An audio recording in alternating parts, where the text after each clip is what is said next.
చూసినా even cities కాదు, even విలేజెస్లో కూడా ఈ ప్యాకేజ్ డ్రింకింగ్ వాటర్ మీద మనందరం కూడా డిపెండ్ అవుతూ జరుగుతుంది, అందరికి తెలిసిన విషయం.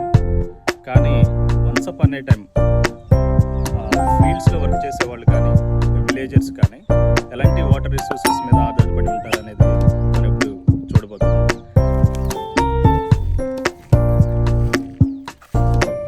సో ఇక్కడ ఫీల్డ్స్లో వర్క్ చేసే వాళ్ళు ఎవరైతే ఉన్నారో ఆ పొలాల్లో వర్క్ చేసేటప్పుడు వాళ్ళకి అందుబాటులో ఉన్నటువంటి ఆ వాటర్ ఫెసిలిటీ ఏదైతే ఉందో దాన్ని ఇప్పుడు మనం చూడబోతున్నాము.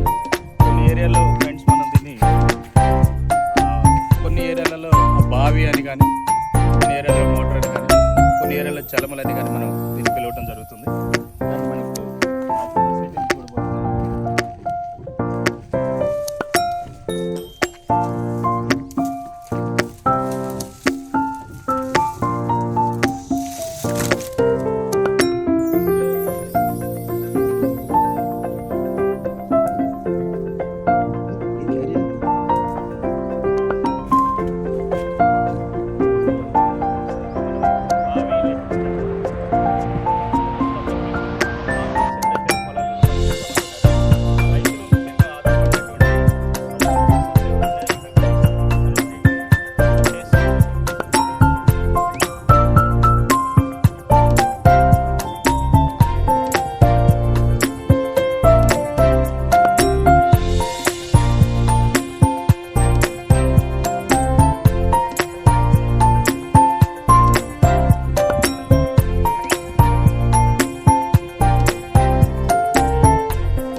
చూసారు కదా, ఒకప్పుడే కాదు ఇప్పుడు కూడా ఈ రోజుల్లో కూడా ఈ రిమోట్ ఏరియాలలో ఆ యొక్క ఫీల్డ్స్లో ఉన్నటువంటి పీపుల్ ఎవరైతే ఉన్నారో, ఫార్మర్స్ మరియు వర్కర్స్ ఎవరైతే ఉన్నారో మెయిన్గా డిపెండ్ అయ్యేటువంటి వాటర్ రిసోర్సెస్ ఇవన్నమాట.